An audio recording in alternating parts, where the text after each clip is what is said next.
take control of your finances. Gain insights from top industry professionals. Financial topics that matter to you from your go-to resource. This is Right on the Money with your host, Dennis Mattern.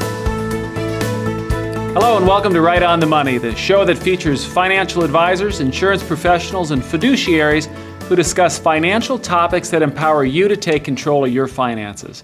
I'm your host, Dennis Mattern. We're so glad you've taken time out of your day to spend with us.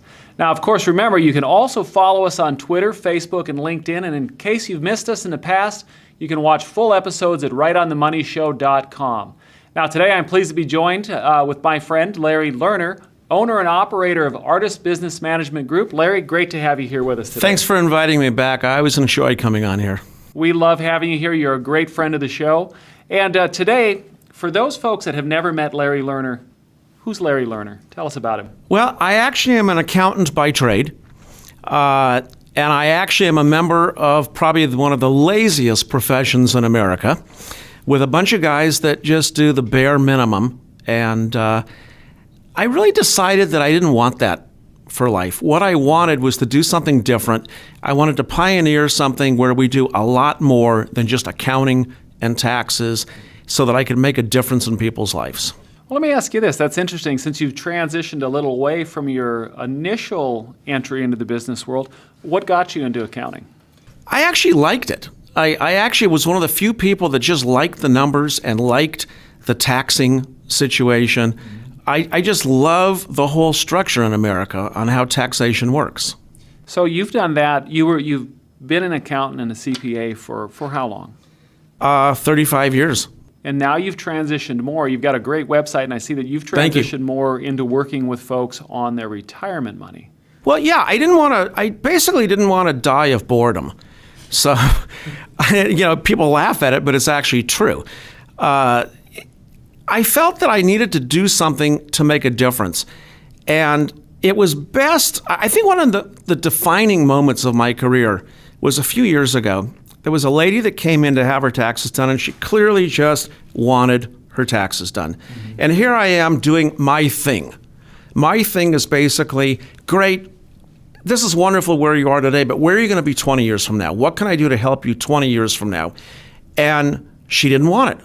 I said, I'm sorry, but when you come into our office, you're going to get a financial checkup, and we're going to talk about how are you going to live 20 years from now, 30 years from now, because the decisions that we make today will probably make a difference then. So she just had her head stuck in the sand and wasn't thinking about tomorrow? Yeah, she's got what's called the H&R Block mechanism.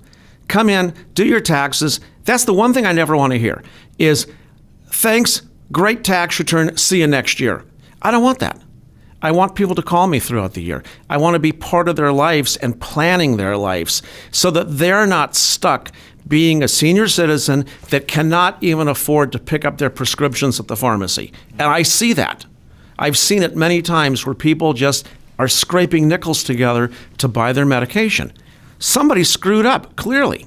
And I think it was the accountant that didn't advise them 20 or 30 years ago on how to save money or how to protect their assets.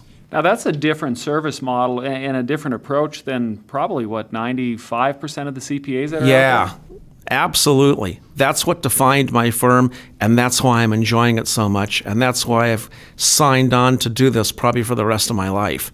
Otherwise, I would be counting the days until I could retire myself.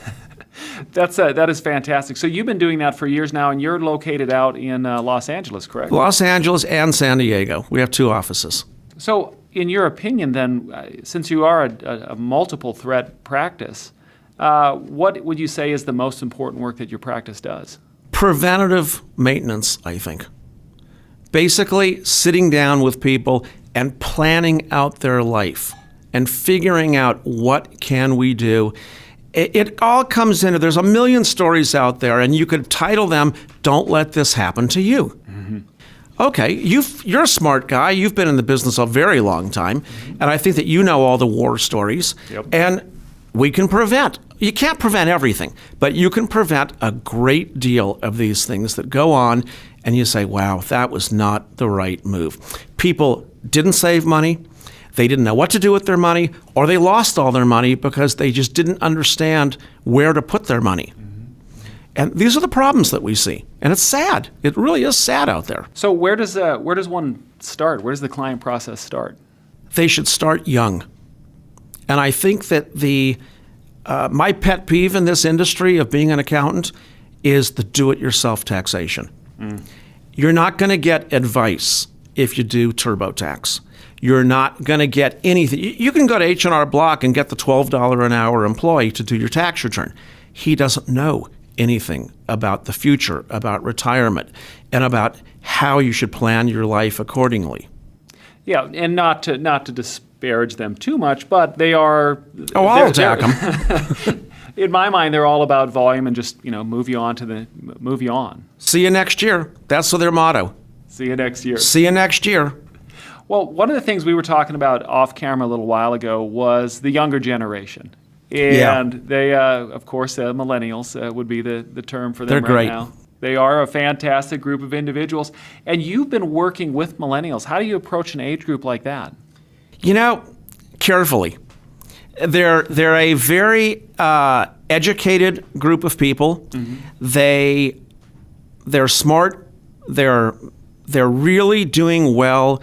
They are passionate about what they do. They can get a lot of information off of the internet, but the problem is that nobody is telling them or advising them on what they should do and when they should do it. And I would think that most of them are getting advice from people that are dinosaurs. And there's a way to talk to these people so that they understand what the long-term effects are and why they should take action now instead of later.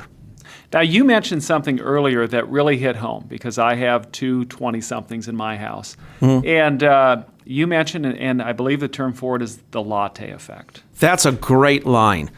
I love the latte effect. The actual definition of the latte effect is giving up small things for larger gains. Now, I'm from Los Angeles, and KTLA Morning News is what I just listen to passionately every morning. And newscaster Jessica Holmes, she ran a story a couple of weeks ago, and it was great because it was actually a day after you called me and invited me out here. She ran this story that the millennials are spending more money on coffee than they are in retirement. I said, I hope Dennis wants to talk about that because it's great. And it's true. They go to Starbucks. It's $5, $6 for a cup of coffee. They do this 7 days a week. Okay? How wrong is it? Well, if you can afford it, it's great.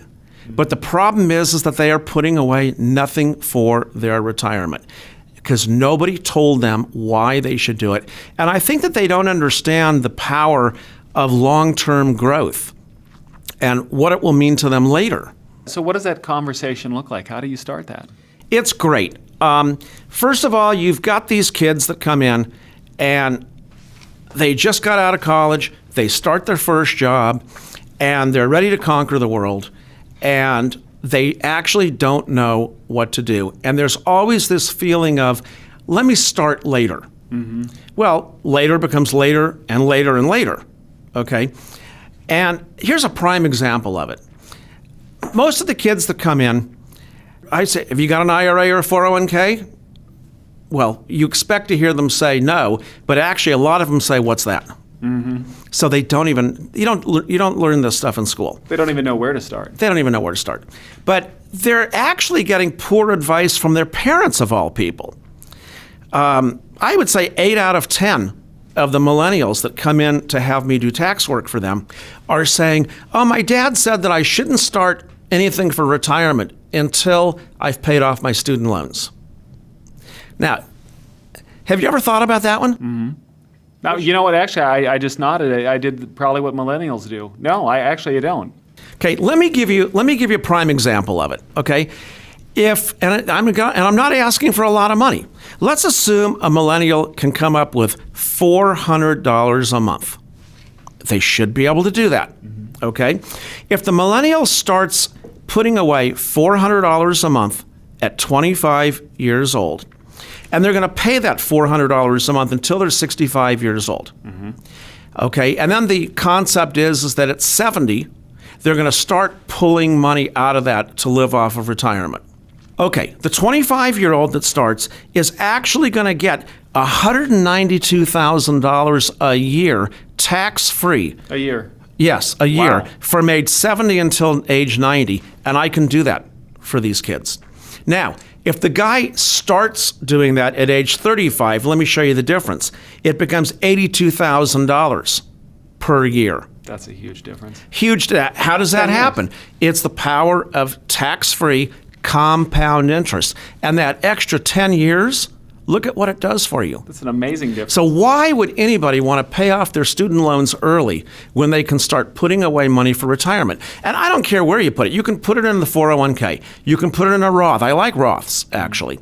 Or you can put it in the traditional IRA. It doesn't matter. What matters is that you do something instead of nothing. Now, the number one objection that I get is, oh, well, what's $192,000 a year going to be worth when I'm 70 years old? More than you've got now. Yeah, that's very true. You have to start somewhere. That is such a true statement. And in fact, let's dive more into that on our next section. So coming up on Right on the Money, Larry and I will discuss debt and how it plays into our retirements. You don't want to miss that. So we'll see you on the other side of the break.